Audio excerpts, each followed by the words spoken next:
Welcome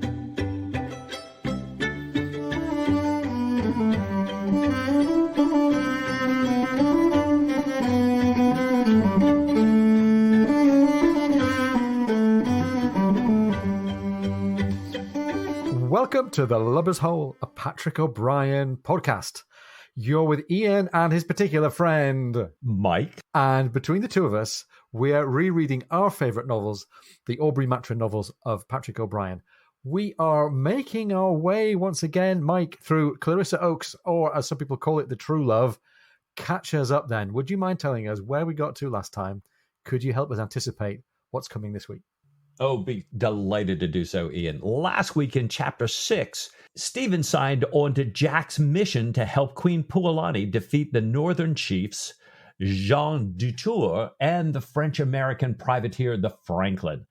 Clarissa told Stephen that she'd been sexually abused by her guardian throughout her childhood and adolescence, and then sent to work at a London brothel after his death. As a result, intercourse now means nothing to her. Because the brothel's customers included Ledward and Ray, Clarissa gave Stephen information to identify their protector, the French spy that's high in the British ministry and is in bedeviling Sir Joseph Blaine and Stephen all this time. Now, this time in Chapter 7, an excited Stephen writes to Sir Joseph Blaine. Rev Martin confesses. We learn more about Mrs. Oakes, her attitude towards men, and her effect on some of the Surprise's officers and crew, and the result of that effect. And an unpleased, indignant Jack tilts church towards fire and brimstone, and there's a dinner. We always love dinners. We love a dinner. It wouldn't be Patrick O'Brian. We wouldn't be having one of those kind of character and story exposition type chapters if there wasn't a dinner. And that's exactly what we've got here. We were beginning to hint in the last chapter there about the identity of this possible highly placed person in the British hierarchy that Clarissa might have information about, connected to Ledward and Ray. And to help us get back in tune with all of that, Stephen spends the opening few paragraphs of this chapter helpfully doing a bit of catch-up exposition for us. And we get reminded that for many years, Stephen and Sir Joseph Blaine, his spy master, and British naval intelligence generally have been foiled by highly placed officials in the English civil service working for Napoleon. The information from these spies had led to the loss of Royal Navy ships, had led to the loss of battles whose success would have depended on surprise in the first place, had led to lost convoys and merchantmen, and had led to the deaths of a number of British intelligence agents. And we get reminded in a call that goes way back to the surgeon's mate that Stephen had learned about two of them, about the identities of Ledward and Ray, from a disenchanted French intelligence officer, Duhamel. Remember him? Now, Stephen, as we remember just a couple of books ago, shot and dissected them in Pulo-Prabang. Oh, yes, we remember. But their protector, identity as yet unknown, is still at large, is still supplying France with dangerous intelligence, and is still unknown. And as we join Stephen here at the beginning of the chapter, he's writing to Sir Joseph about this man's possible identity. And Mike, there are a few important breadcrumbs here that are being laid that might lead us to who this person is. There really are, Ian. And Stephen's so excited. He's saying, that this 1,000,000 to 1 chance has come to pass. And he asked Sir Joseph to think about a man who's a duke, well at court, has the garter, a lame leg, and, as he says, curious ways. You didn't see my air quotes there, lovely listeners. But Killick reminds Stephen that all hands has been called. And Stephen's like, he's so concentrated on this writing that he begs to be excused and continues on. Stephen says that before this man was a duke, and had become attached to the ministry, had become a privy councillor, and had the garter, he saw this man in Holland House. Now, Stephen pauses as Sarah and Emily come in to show off their new frocks before going to dine with the king of the Friendly Islands. And after making Emily spit out her tobacco wad, he sends them off with Mr. Martin here. Oh, kids, everybody's had this problem. Which of us hasn't had to get their 8-year-old kid to spit out her tobacco wad? Right. Actually, in my adolescence in Eastern North Carolina, that was a problem from time to time, but not typically, right? So the Privy Council, Ian, I'm thinking of, Game of Thrones and The Hand and a few people sitting around a table, but that's not the Privy Council per se, is it? Well, it kind of is. And it's interesting to talk about for two reasons. First of all, because it's another signal of how this person is established at the very heart of the British establishment. The Privy Council is an institution dating back many, many centuries to before the time when we were a democracy. And it's basically the king's chamber in which he gathers together, or the monarch's chamber in which they gather together all their ministers. And the Privy Council still exists as the more or less formal, more or less ceremonial, regular committee, if you like, in which the Queen, as it was until a few months ago, the King, as it is now, sits and catches up, or in most cases stands and catches up with current members of the government. So if you're a senior member of the government, then you're a member of the Privy Council, and you don't stop being a member of the Privy Council. So this organization still exists until today. One of the signals that you get of Privy Councillorship is that any senior member of the House of Commons of either party who has ever served in a high-ranking government role and it has been a Privy Councillor is known as the Right Honourable. So if you hear this thing in the House of Commons, somebody's referred to as Right Honourable, that means they're a former Privy Councillor. So the actual real everyday Privy Council is the monarch and basically some members of the cabinet. The total Privy Council is everybody who's ever been one of those. And if any of you are watching the TV coverage of the accession of King Charles III, the day after his mother's passing, a special meeting of the Privy Council was called, and all of those ex-prime ministers and ex-cabinet ministers and ex-bishops and lords and stuff were all crammed into one room. That wasn't even the whole Privy Council. They drew lots to figure out which of them was going to get to be present as the Privy Council met and did this ceremonial agreeing that the Queen had indeed passed away and that Charles was indeed the sovereign and would inherit. So it's an institution that's still there. It's an institution that's quite often unseen. It's not necessarily secretive, but it's kind of unseen. And it's another signal that whoever this Duke is, he's right at the heart of decision-making and the establishment in Britain. Wow. I love that. Yeah. And we might come back to Holland House. I think there's going to be an interesting connection to pick up there. But meanwhile, Mike, as Stephen is handling this correspondence with Sir Joseph, he's begged off from the idea of attending up on deck. He hears Jack addressing the crew and addressing the Liberty men who are going ashore. And Jack is in stern mode here. He's telling them that the ship is going to weigh on the first of the ebb because, as Jack would say, there's not a moment to lose. He gives them the signal. When they see the first rocket tonight, they need to get ready to repair to the boats that are going to return to the ship. And at the second rocket, that's when the boats are going to pull off from the strand. So they need to be there or get left behind.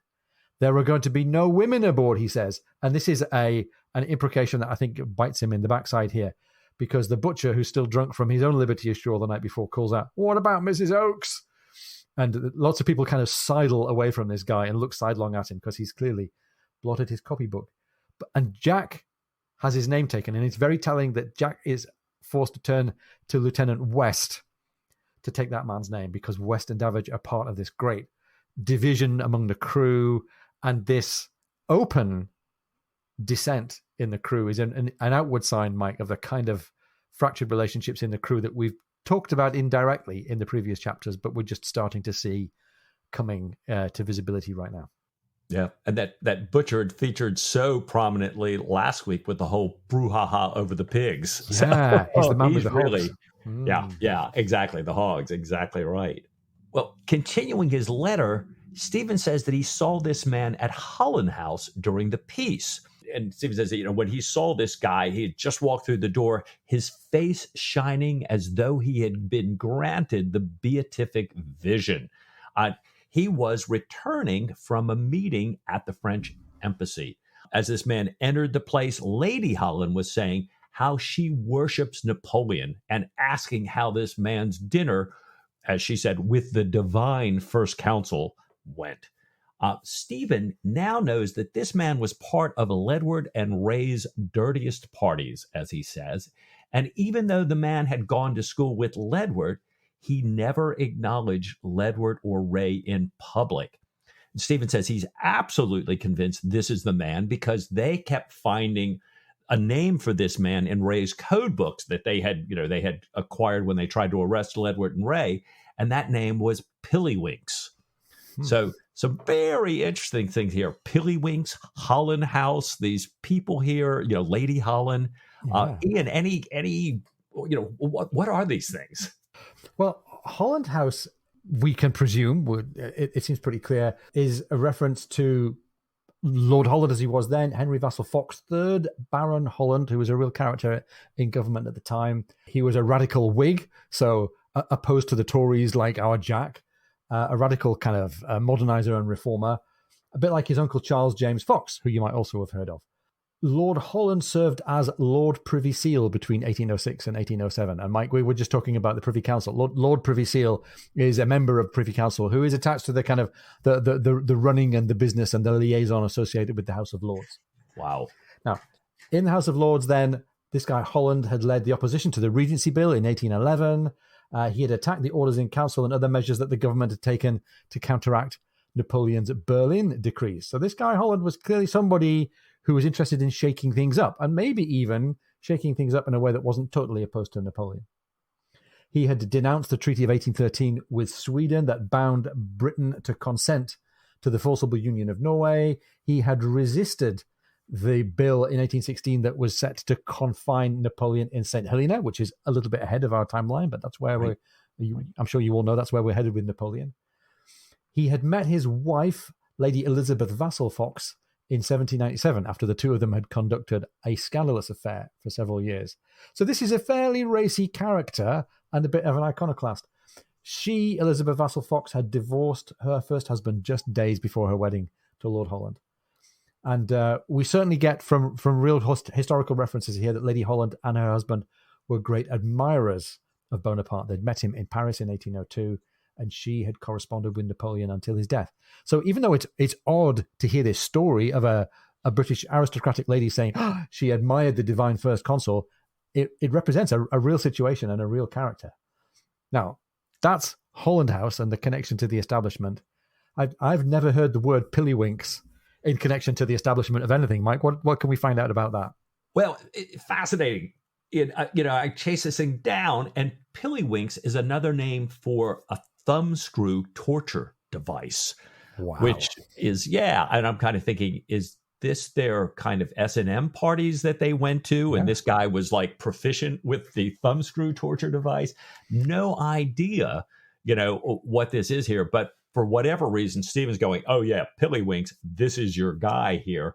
Now, Anthony Gary Brown in the Patrick O'Brien Muster book reminds us that in Post Captain, Stephen sees a man with a blue ribbon in his visiting Diana's box at a concert or opera, and Stephen refers to him as the Duke of Hell. So, we don't know if this is the same Duke that we're talking about here, but this guy did have a garter ribbon. He's going, he steps into Diana's box, is one of the many visitors to Diana's box, but then Stephen takes no notice of him after that. Now, on Pillywinks, Google Ngram, always our favorite tool to say, is this a word Patrick O'Brien's using that's right on? There are 0 Pillywinks hits at any time. So wow, clearly not a word used often and used to refer to this torture device. Go figure. It's got this very kind of delicious color to it if it really refers to a thumbscrew, which is horrible. And it sounds like a harmless kind of parlor game thing. It's a really sort of skin-crawling association here. Well, it actually does show up in, in English Privy Council notes at one point where they're going, oh, we found this new engine, this machine, and the Pillywinks, which is a thumbscrew. And now for really bad prisoners, we want to use both, whatever their previous torture device was and this one. So, it's fascinating that, again, it's another Privy Council reference here in a way. Yeah. And all of this, if I can stretch it even further, takes us back to post captain and Stephen Maturin captured by the French and being tortured. Yeah. I don't know if with a thumbscrew, but certainly tortured in a way that injured his hands. Well, we do, and that was my first thought as well. In remembering Stephen, like going, did this guy, was he involved in Stephen's finger and hand torture? I don't know. So yeah, we don't know. Fascinating. Yeah, great stuff. Well, we get a little bit more then about Clarissa herself. And Mike, I've noticed, and we've talked about this, that there's been very little discussion of what actually became of Clarissa, partly because she, in her character, doesn't like to talk about it, and partly because it hasn't been used to give us any signal about her backstory. We haven't had any information about what kind of person she is, whether the fact that she was transported to Australia was a real terrible injustice, or whether she'd been some kind of, I don't know, some kind of political operative. But we get a little bit of a clue now. Stephen, in this correspondence with Sir Joseph Blaine, says that she's the woman who blew Mr. Cayley's head off with a double-barreled gun, and Harry Essex, a member of Black's Club, had her sentence commuted to transportation. I guess commuted having from execution down to transportation. Yeah, exactly. Now, we do know then, we get an idea of why Clarissa might have taken offense when Stephen asked her if she knew how to handle a gun in the previous chapter, and a little bit more about the violence in her past. And she's mentioned that she has violence in her past. So we're starting to get this peeled away and revealed to us a little bit here. And Stephen, carrying on with his letter to Blaine, he's telling Blaine how he knows Clarissa and tries to recount specifically what she'd said about Ledwood. It's trying to build up the case, I think. First of all, that there's valid new information about the conspiracy behind Ledwood and Ray. And I think, looking a couple of paragraphs ahead, he's also trying to build up the case for Clarissa as a valuable informant, as a valuable asset that Blaine might take care of. He's trying to portray how she had said it in a way that showed that she was innocent and unsuspecting, and trying to portray her as sympathetic, I think, to Joseph Blaine. As he's working to recall the details, his glance goes outside of the ship once again, this time not to up on deck, but to over on shore. He's watching the festivities taking place on shore through the stern window. He can see everybody drinking kava, this brewed drink that the islanders are drinking. He's watching dancing entertainment. He watches two fine women, and incongruously to Western eyes, these two fine women are in a boxing match. The match gets stopped by the chief before there was a clear winner, and then turns out to be a boxing match between Bondon and Awkward Davies competing against some locals. So it's a pretty full-on party that's going on ashore here, Mike. Right. Well, Stephen just keeps writing and writing, trying to capture all this detail. I think he's, like you say, he's trying to get it exactly right so that Blaine will be as convinced as Stephen was that this is absolutely true. And his watch chimes, and he realizes, oh my gosh, he looks at this stack of writing and says, I'm never going to get all this encoded in time to send it with the Daisy in the morning. He's thinking that his, as he calls them, his poor boiled eyes are already dropping out of his head. And as he's thinking this, the rockets go off and the crew returns to the ship. And he's like, oh my gosh, I'm so out of time. And Jack stops by and Stephen says, well, I'm copying, I'll be right in to see you. And, he learns from Jack that the dinner was great. Bondon and Davies are going to need him to attend to his injuries first thing in the morning. And that Emily had vomited after learning about how the kava she'd been drinking all night was made. Stephen says, well, she's more informed than I am. I don't know how that's made. And Jack says, well, the natives sit around all day and chew these kava roots. And as they chew them, they turn to juice. They spit them into this big container. And then that container of all the native spit is fermented and drunk. And I couldn't help but think of Emily, thinking about spitting out all her tobacco juice off the ship and then being made to drink this back again. So now he did say she'd had a lot of sugar cane. She was already a little green ahead of time, but this drove her over the edge. Now, Jack says, okay, I better go write a quick letter to Sophie before Wainwright leaves. Anything you want to tell Sophie, Stephen is saying, give her my love. Oh my gosh, I hope I have time to pen a short note to Diana after I finish my encoding and copying here. Yeah. And he's now just about ready then to wrap up this letter to Sir Joseph. He finishes encoding it. This is what's been boiling his eyes, this really laborious writing out and double encoding. He ends with a request that Sir Joseph might keep Clarissa safe from the law if Stephen can get her back to England. And this is where we saw this pointing a couple of paragraphs ago. He's really trying to set this up as a situation where Clarissa can be taken into the protection in some way of Sir Joseph Blaine. Obviously, as a condemned and transported person, she can't just step back on shore and go, well, here I am again, folks. Right. The pitch, I think, that Stephen's making is that she's a source of valuable information. And he confesses in the letter as well that there's something personal here. He says, in any event, I have a great kindness for her. Immunity would be politically sound, privately obliging. And he also asks Sir Joseph to pass on an enclosed note that's headed for Diana. And Adams stops by to collect the letters, and he says that Wainwright and his men are departing for the Daisy, so now is the time for the mail to go. And this idea of Clarissa being a vector for information and that immunity for her might be valuable. Well, Patrick O'Brian readers have all got a huge stack of pins to stick into things. Stick a big old pin in that one, and we might come back to it in about a book and a half. We'll see. Wow. Well done, Ian. Well, Stephen accompanies Adams up on deck, and when they get there, they hear a very unpleased Jack roaring at the men. And Adams and Stephen kind of look at each other startled. They've never heard so many loud, angry, severe orders, particularly, unmooring the ship and unmooring the Surprise. That just, you don't hear that. And as they get out to sea, having just barely weathered the outer spur of the reef, Jack increases sail dramatically and goes below, leaving, O'Brian writes, a nervous silence behind him. Well, Jack eats his breakfast. He's muttering, constantly about the infernal lubbers, as Stephen, in the sick berth, listens to Martin lie badly about why he had deserted Stephen for Dr. Falconer on their visit to the island. Stephen thinks, as O'Brian writes, was not much opposed to falsehood in itself, nor offended by its skillful use, but one of Martin's most amiable characteristics had been an ingenuous candor. So Stephen misses that Martin's not being honest with him and is lying so badly. And in the meantime, some of the patients and patient visitors, Joe Place is talking to Bondon and Davis, and he's telling them that he hasn't seen the captains, both Jack and Tom, so vexed in years. And Archer says it was caused by the ill will between the Oak Apples, as he says, the followers of Mr. Oakes, and some of the rest of the crew here. And he wouldn't be surprised to see the entire ship's company flogged on Monday, including the bosun flogging his own mate. Boy, now this would be, I think, an absolute first for the Surprise. I don't think Jack's never been a flogging captain.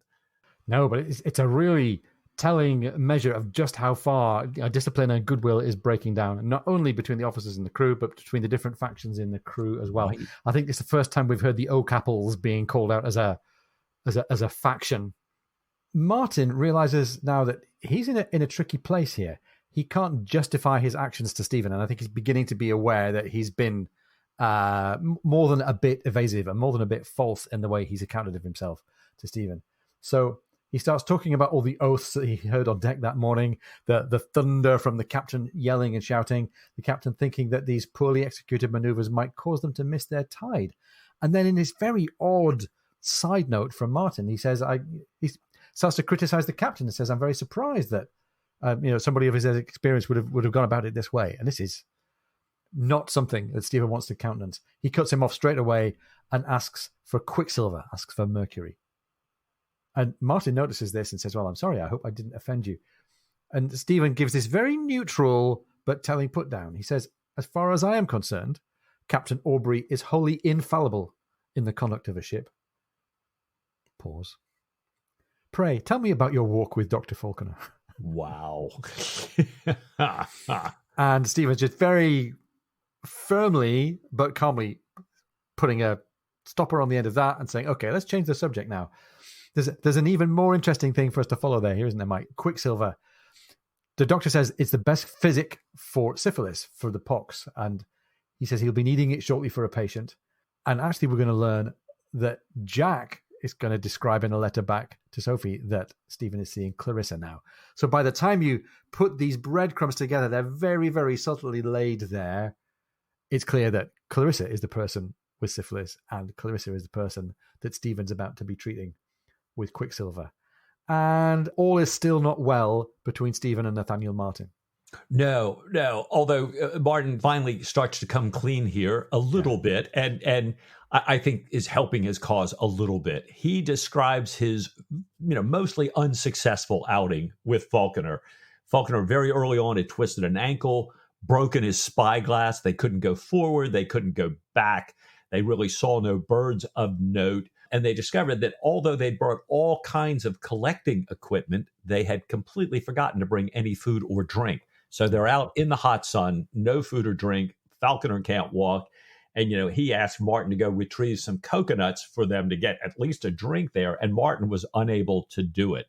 So, pretty much as Martin describes it, it's mostly a day-long discussion or really a lecture from Falconer about volcanoes. Although Martin did find some of it interesting. He talked about the possible relationship between volcanoes' eruptions and the great waves that devastate the shores. Well, Falconer, a little bit man of ahead of his time, or maybe right on his time.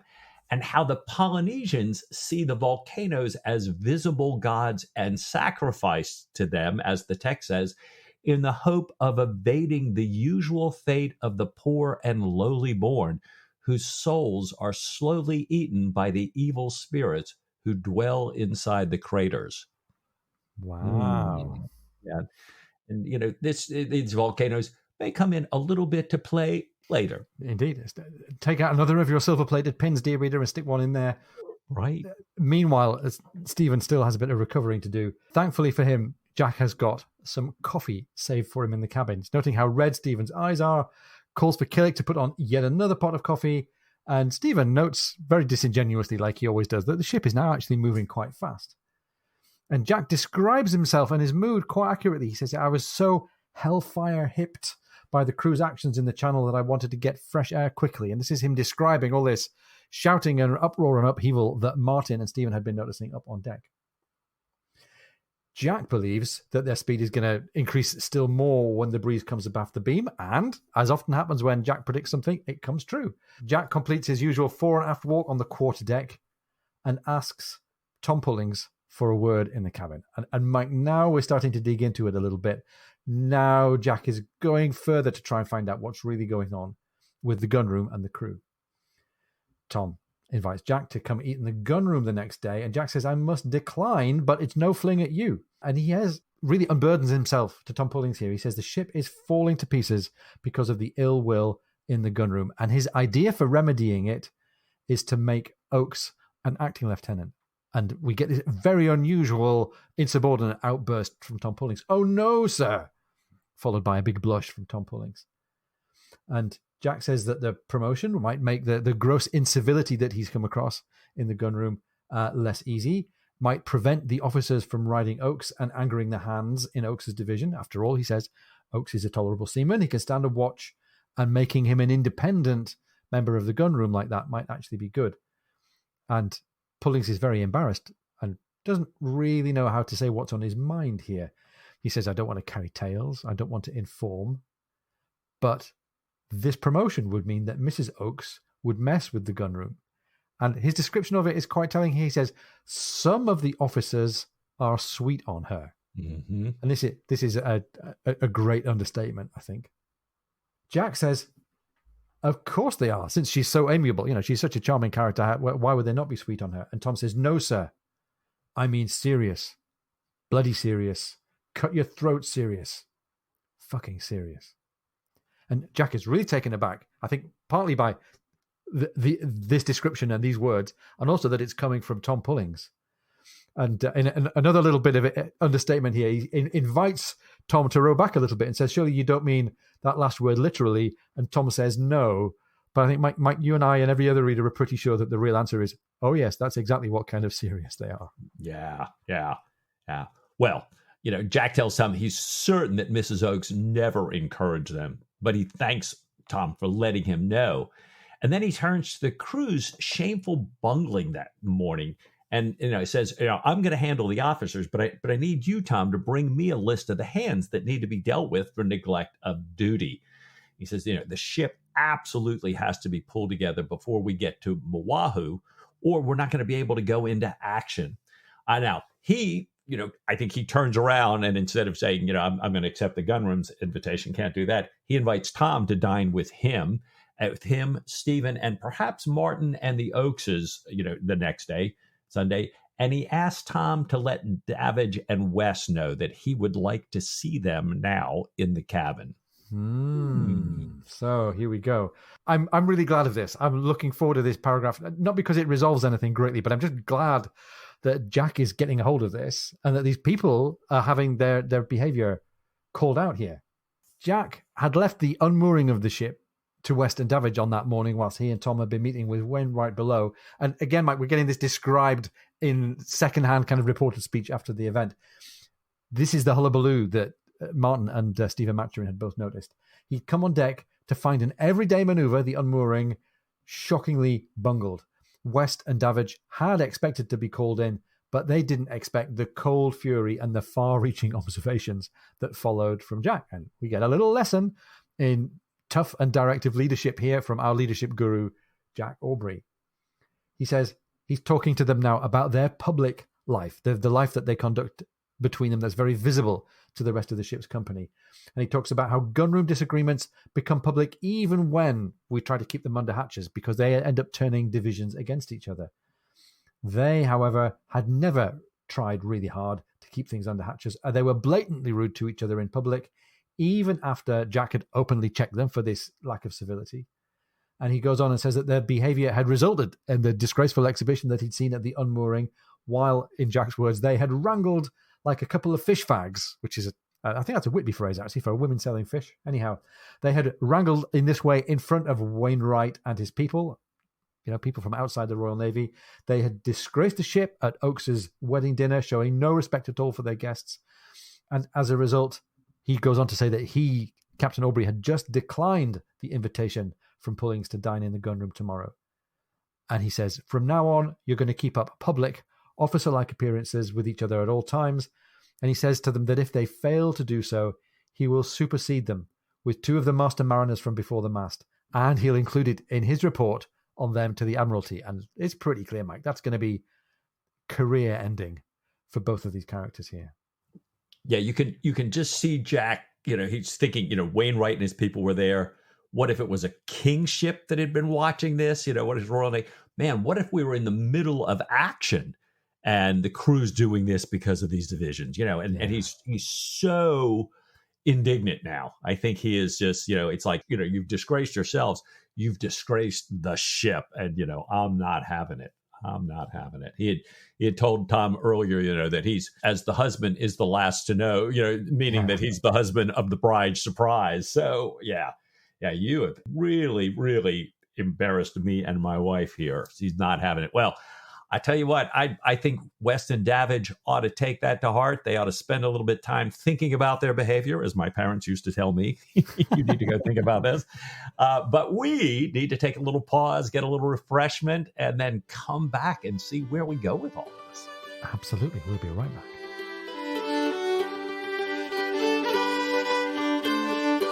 If you're enjoying the podcast, please come and join our supporters on Patreon. Go to patreon.com/Lover's Hole.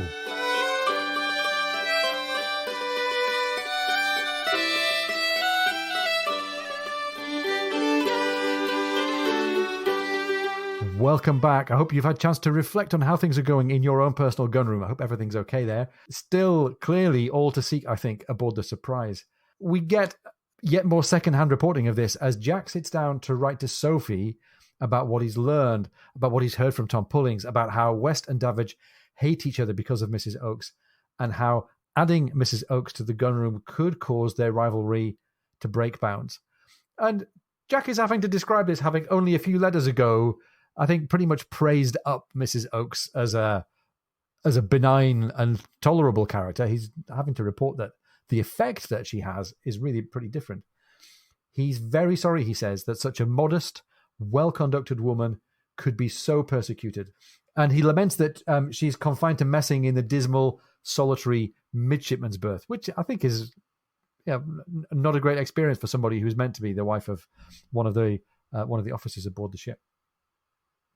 In fact, he says, reporting what had happened in the gunroom a few chapters ago, she, Mrs. Oakes, had in fact been the one who'd courageously kept the conversation going at the gunrooms as the gunroom's guest, when the hosts, as he said, were mute as fishes. And he goes on to say how he admires courage in a woman. He had been wrong about Stephen being too fond of her. He says they had gone on a long walk together and come back pleased and affectionate with flowers and with Stephen's birds and beetles. And again, Mike, I'm looking over Jack's shoulder here thinking, I'm not sure Sophie's going to be convinced that this is all now wholesome and platonic. But anyhow, he goes on and says that he's thinking about inviting the Oakses to dine with him tomorrow if he can overcome his anger at the ship's company, even though, he says, Oakes as a person, as a companion at dinner, is a shocking drag. He's going to ask Stephen, who's examining Mrs. Oakes at the moment. And that's, Mike, is that breadcrumb that we were talking about that says, Right. yeah, Mrs. Oakes is the one who's being examined and potentially treated with quicksilver for syphilis here. And I'm not sure whether either Sophie or Diana would be delighted with the subtext of what's going down in this letter here. No, I couldn't agree with you more. And I think, oh boy, it's fascinating watching what Stephen's writing home, what Jack's writing home, going, boy, you guys are creating quite the storm when you get back. Oh, possibly. yeah. I know I wouldn't be saying this. Well, we're now, it's Sunday morning. And Jack, we're told, despite all the satisfying music he played with Stephen Saturday night, the night before, he wakes up Sunday and the ship's humiliation in front of Wainwright is still on his mind. And he notes that the ship is now ghosting along. It was, it was running so fast before. And he had mentally noted, even while sleeping, that the wind had dropped. And so he checks the logboard. He says, good morning to Davidge very civilly. Ask if any sharks have been sighted. And Davidge says, no. Oakes says, well, wait, let me check under here. Sometimes we have some messmates below, and I thought, okay, that's a really nice thing on Oakes's behalf. He says, no sharks. And Jack dives in the water. Now, he really swims out hard. His fury starts to dissipate a little bit. He's out half a mile. He turns to come back. And, he's swimming back hard, looks up and sees Mrs. Oakes looking out over the taffrail and thinks, oh, my gosh, she might just see a naked man here. So he holds his breath and dives underwater, swimming as hard and fast as he can to keep from being seen. He doesn't realize that it would have been okay anyways. Oakes is running very quickly to shield his wife's eyes. Killick, having spotted Jack, is running with a towel for him to cover his person. And Jack's mood is kind of also reflected as O'Brien sums up Killick's actions. He says, Killick, seeing his captains approach from afar, had also timed his first breakfast with particular care, in addition to timing the bringing of this towel. It says, rather as a keeper obliged to live in the same cage with a testy, omnipotent lion, might time his goblets of horseflesh to the very first stroke of the zoological bell.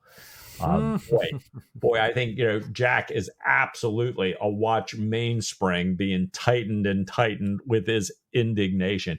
And it's not the last time we'll hear Jack, referred to as lion-like in his countenance right now. No, and it's a reminder that Killick is a bit on his back foot here. His status has been lower for quite a few chapters now. He's really,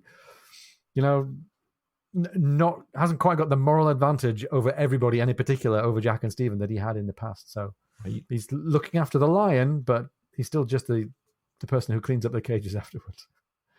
Anyhow, Stephen's in the lion's cage. He's joining Jack for breakfast, and they're up early. He's going to look at the specimens that he gathered on the Friendly Islands when he was ashore there with Clarissa.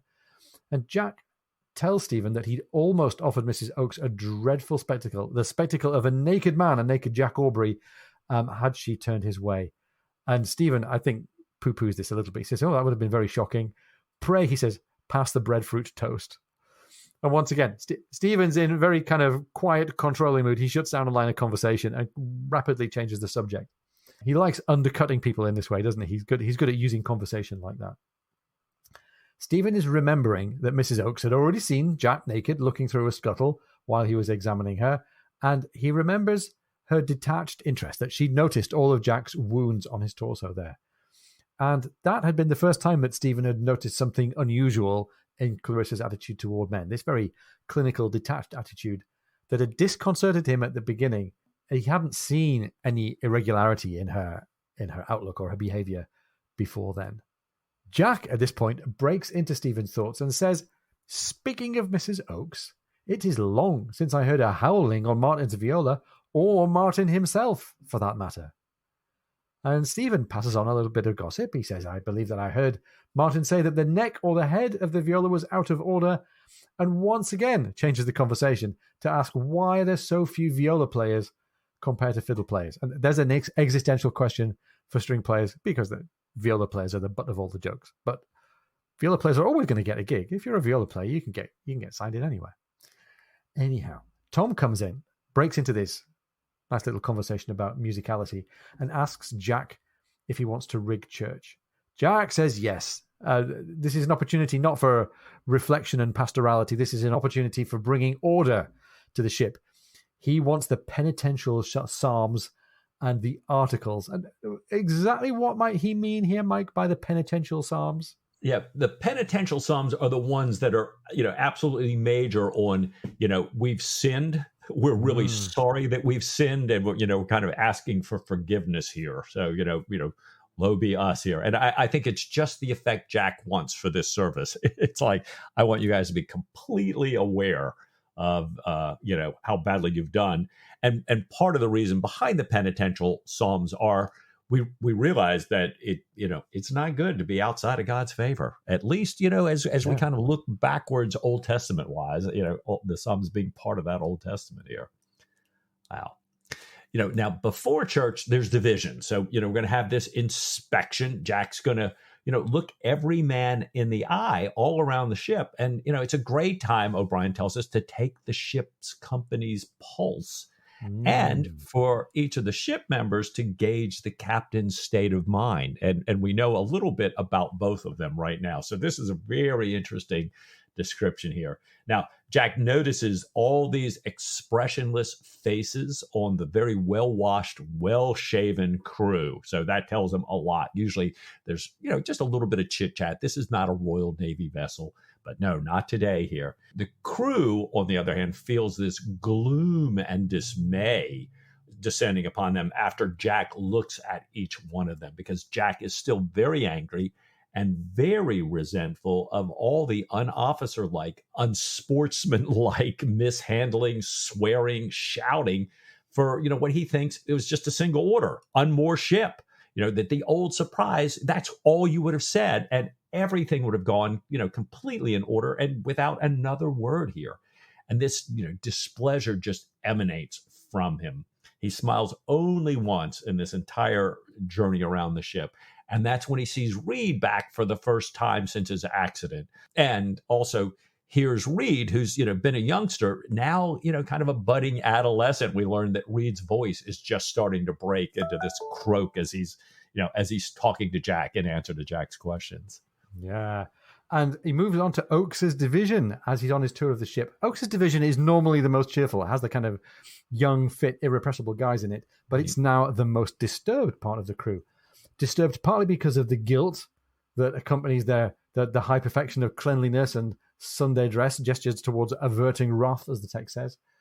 But there's something else besides guilt that Jack can't define.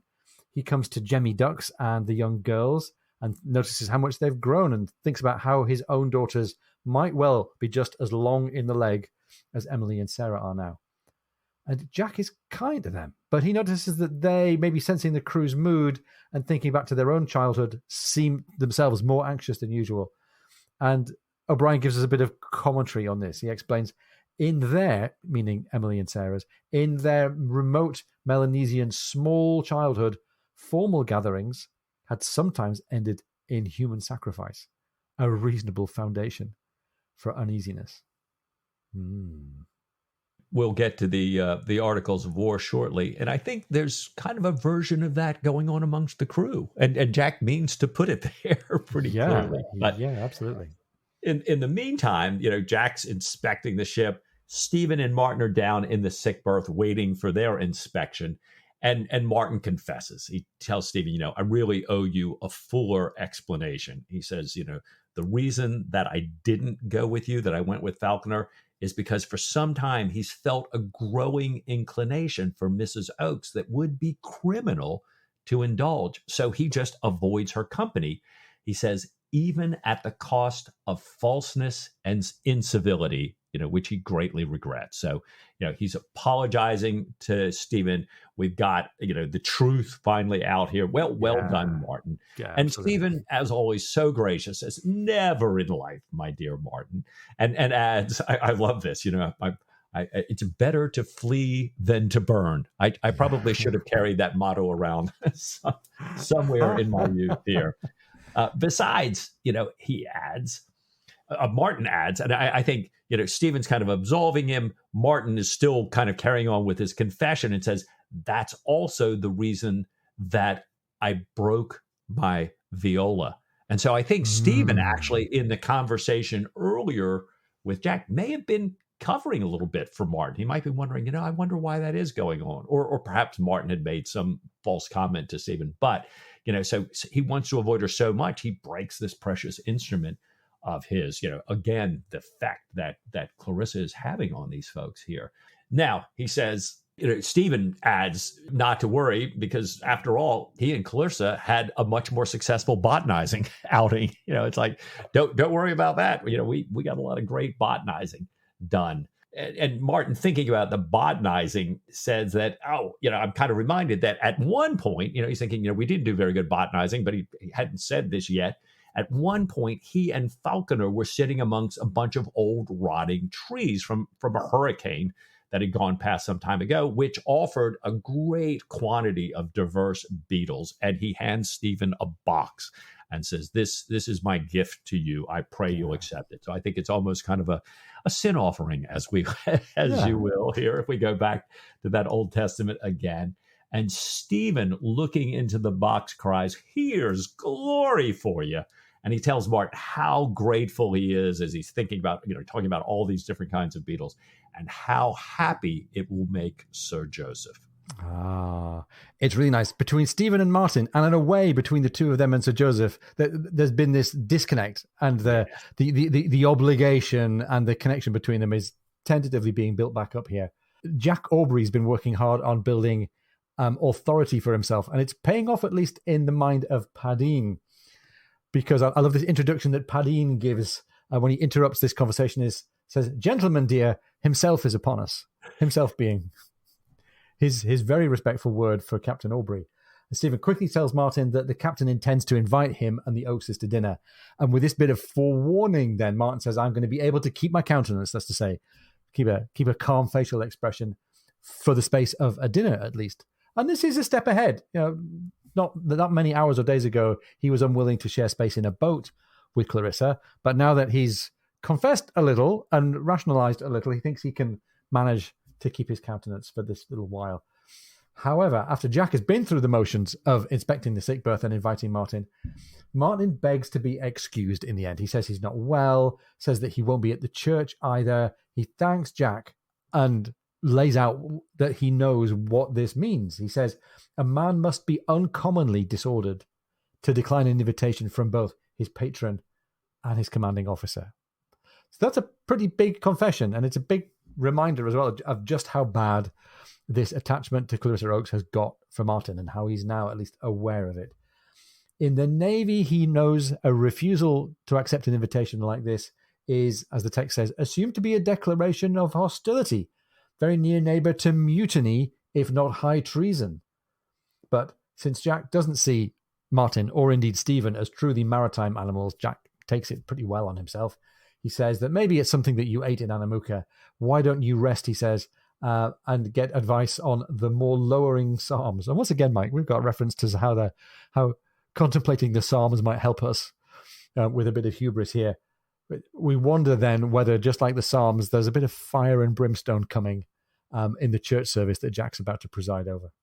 Yeah, I think it's almost, Jack's like, I want to take these really high power psalms and launch them at the crew. And then in his last moment before he's going up to do that, he's saying to Martin, the rector, the reverend, give me a little advice on how I use these. It is pretty powerful stuff here.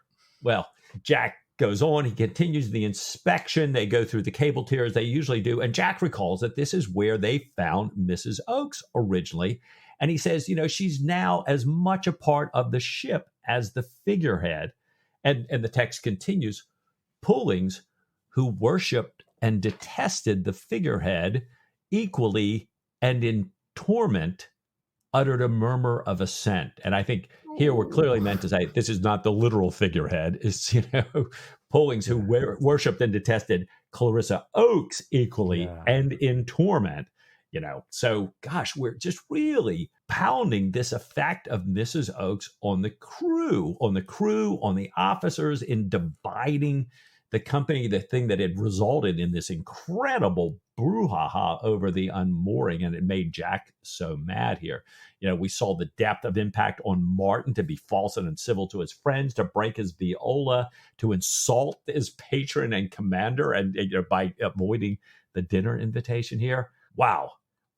So I don't know. It's amazing how much malign influence we can stack up at the feet of Clarissa Oakes and still believe that she has, benign intentions and an entirely sympathetic character.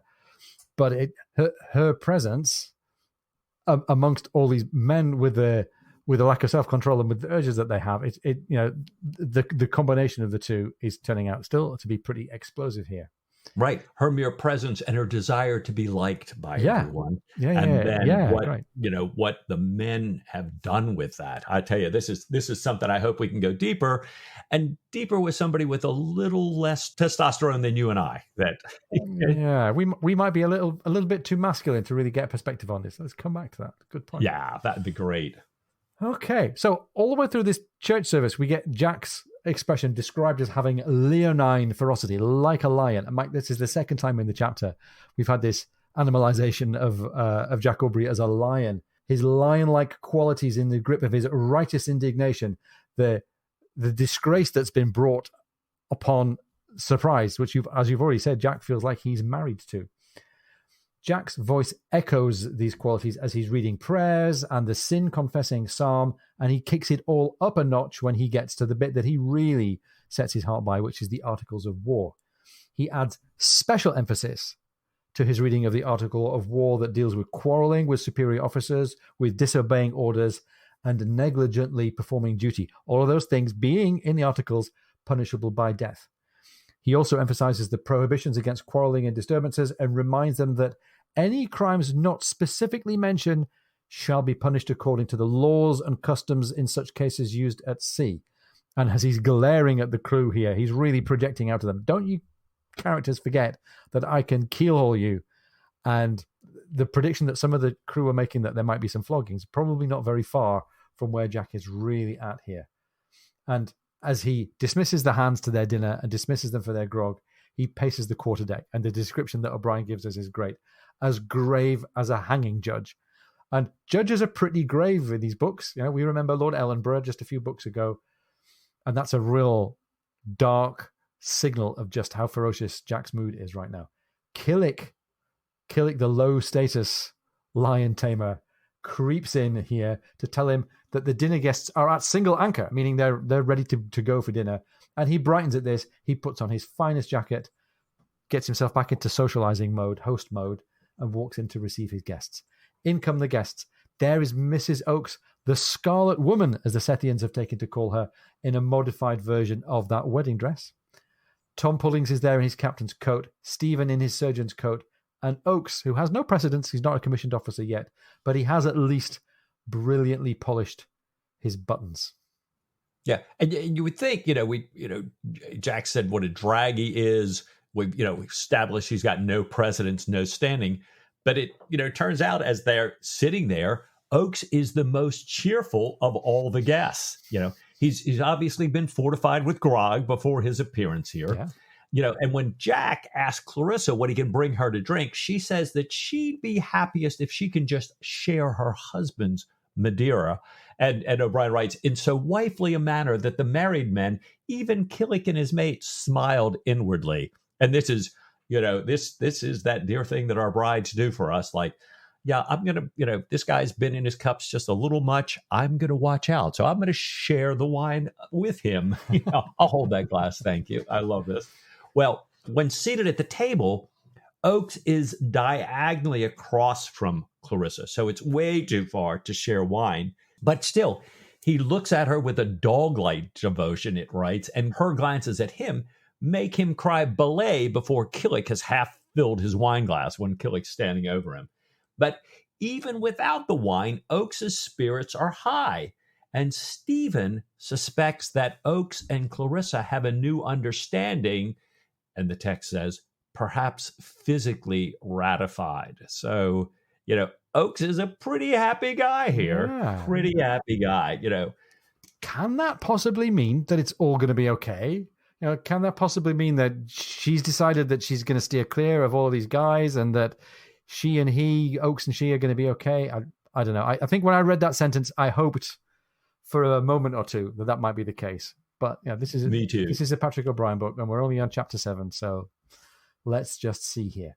Oakes's high mood contributes to him offering a riddle at the table.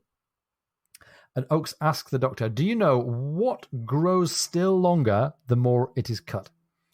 And things growing longer, Mike, I thought at first maybe this is going to be some very, very unsavory off-color reference here. Right. But it's a straightforward riddle. They all guess incorrectly. And Oakes triumphantly and drunkly points out that the more you cut of a ditch, the longer it grows. And Mike, growth is clearly on his mind here. What do you think? Right. It does seem that way. Right. And maybe growing jealousy as well. Let's see. Even Pullings, bless him, is pulled up from his guilt over the state of the ship and laughs aloud at this joke. He says it's one of the cleverest things he's ever heard, which I find hard to believe. But then again, he's been sharing a gun room and a dinner table with Jack Aubrey for most of his career. So the bar is pretty low in terms of quality of wit. Jack joins in on this. He's looking at Oakes with a new esteem. During the fish course, as Jack tells Mrs. Oakes about trade winds, Oakes tells Stephen a joke about a man who stopped smoking his pipe after he had lit it with a folded ballad sheet and now can't stop singing the ballad in his head the next morning. And all of this real kind of barroom, low-level kind of yeehaw humor going around the table here. Clarissa is looking across anxiously at her husband, and Oakes tells another joke about a man growing his hair so long in hopes of it going to seed so he can help his bold friend. And each of these, with the metaphors about growth and the kind of haw-haw sense of humor, she must be worrying, when is he going to break out into something that's really filthy and really discreditable? But anyhow, Jack loves all of this humor. He beats his hand on the table and calls for a glass of wine with Mr. Oakes. And Mike, this dinner's going really well here. Yeah, it really is. It really is. Well, during the port course, as Jack's explaining, how the surprise is going to run when she picks up the trade, Clarissa speaks with unfeigned enthusiasm about her love of the ship leaning over, the spray coming along the side, and Jack gives her an approving look, realizes that actually it's probably more than just approving, and quickly drops his eyes down so nobody will see the way he's looking at her. So, this, I won't say, bewitching this close to Halloween, but, clearly, and I think I just mentioned this a minute ago, there's a temptation to say that, that Mrs. Oakes is the cause of all this. But I think a lot of these men are bewitching themselves with her desire just to be liked here. Yeah. We make ourselves do this thing. But clearly, very few of the men, Jack included, seemed untouched. No pun intended there. And even Stephen, we remember, originally saw this possibility, but seems to have mastered himself here. But after the plum duff, Oakes raises his glass and says, "So long as we may, let us enjoy this breath, for naught doth kill a man so soon as death." Ooh. And again, boy, we may run out of pins, and we need to stick a pin in that first, because we're going to return to it next week. And as you say, the dinner's gone well. Mr. and Mrs. Oakes have both come off very well in this dinner. Yeah, and perhaps it's better that Martin wasn't there, because it seemed, with Oakes being the happiest guy in the party to begin with, now the whole group seems to, have had their spirits, raised. And Jack certainly has warmed to both of him, Mr. Oakes in particular. Yeah. And maybe as much as half of the ill will that we were worried about at the beginning of the chapter might have been taken care of. I say might have. There's a whole other half, though, which is what's going on before the mast. What's going on with the foremast hands? The merriment in the captain's dinner isn't playing out on the forecastle, despite the fact that it's one of those calm, beautiful evenings when the hands normally turn up to sing and dance. There is no singing and dancing. There's just the little girls playing. And later on, the quarterdeck is even more somber, with Davidge, who's had his chewing out from Jack today, but still is not on speaking terms with West, is looking haggard, middle-aged, and wretched. Mrs. Oakes is there, just like she always is, sitting by the taffrail. Stephen goes and joins her. She says that she's glad for his company, is growing melancholy being alone, which is strange, she said. All she had wanted in New South Wales was solitude. And she thinks it may be because she feels disliked, and she dislikes that, in turn, so much. She says that she can't think how she's offended Reed. She can't think how she's upset Sarah and Emily, who'd been such good friends of hers before. And Stephen, in his way that he's had all the way through this chapter, just steers people away from uncomfortable stuff. He says, well, the young are notoriously fickle. So we turn to Clarissa then to kind of wrap the chapter up here and reflect on what might be going on here with the men aboard. Yeah, Clarissa reflects that a sea captain's life must be really lonely and says, Jack's really, well, the captain is really lucky to have Stephen as his particular friend. And she asks if many of the captains take their wives or mistresses to sea. And Stephen explains that wives are uncommon and that everybody from the lords of the admiralty down to ordinary seamen look down on mistresses, since they, as the text says, take away from an officer's character and authority. Well, she notes that not very many naval officers are famous for their chastity. And Stephen explains, not by land, yet at sea, a different set of rules comes into play. They're neither particularly logical nor consistent, but they are widely understood and observed. Really? Really? She asked, leaning forward with intense interest. And she sighed and shook her head, saying, but then, as you're aware, I know so little about men. Men in the ordinary sense, in ordinary everyday life, men by day rather than by night. End of chapter 7. Very telling little wrapping up of the chapter there by Clarissa Oakes. It's funny, we keep talking all the way through these stories about Stephen and Jack and the rate at which they get a bit of self-knowledge. And just for a minute here, Clarissa's getting a bit of a fresh perspective on herself, on what she is and maybe the effect that she has and what she knows about and what she doesn't. She's realizing that there is a world beyond what her experience of men has been. And I don't think it's her fault that she's had the experience of the world that she's had, but she's starting to realize that there could be more to life. Yeah. And I'm like you, Ian, I don't think it's her fault. And I remember, kind of this wave of empathy at the end going, oh my gosh, for somebody to be in the position of only knowing men by night. And as always, O'Brien makes me reflect back going, well, what side of myself have I shown? Yeah. And, kind of, what's been my trajectory over time about what's important and those relationships. And gosh, I keep, as I get to the end of these chapters, I think, oh, well, we saw so much more of, the effect of Clarissa on the officers. And I'm going, wait. I got to change that wording here. It's certainly this, she is, as Stephen said originally, the catalyst, the impact of this catalyst, but the reacting agents are the men. Yeah, and, absolutely. Boy. And, I'm thinking to myself, like Jack's made earlier, it's so easy to get so caught in these chapters and to forget that just over the horizon here is, we presume some action and perhaps some serious action with this Franklin on the horizon and all these northern chiefs and everything else. And we got to get this ship pulled together. Right. And there's more to be pulled together than simply Oakes turning up and telling some jokes at the gunroom dinner.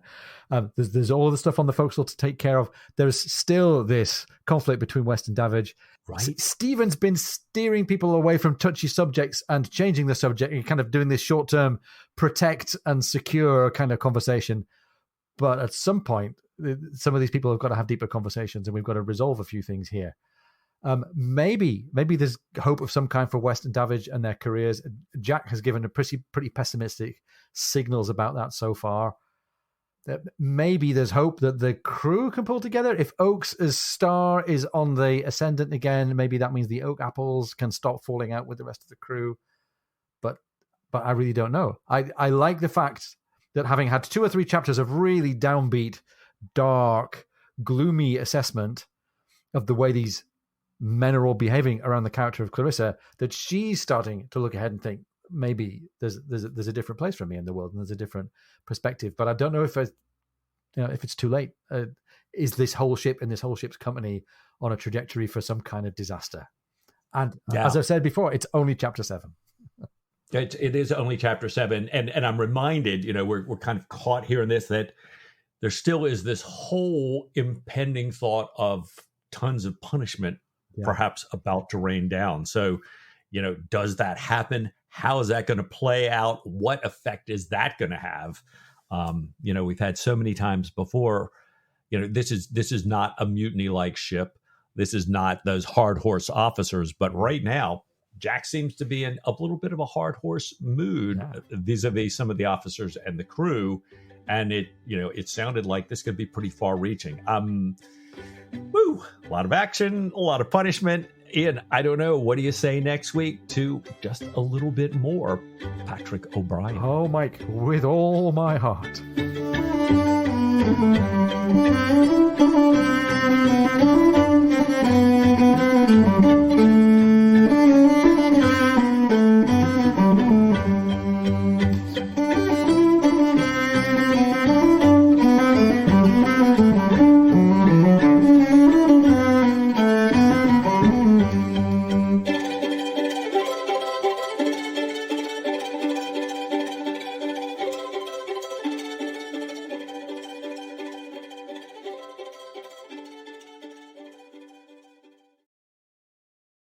Welcome to The Lubber's Hole, a Patrick O'Brian podcast. You're with Mike and his... Oh, no, you're not. Oh. There you go, Sam, our first one to pull to the side. I'm going to start that again. I wanted to know what you were going to say, and his, right, and his what? I've got it on a piece of paper here. Insert name of host, insert name of podcast. It's all written down. That's right.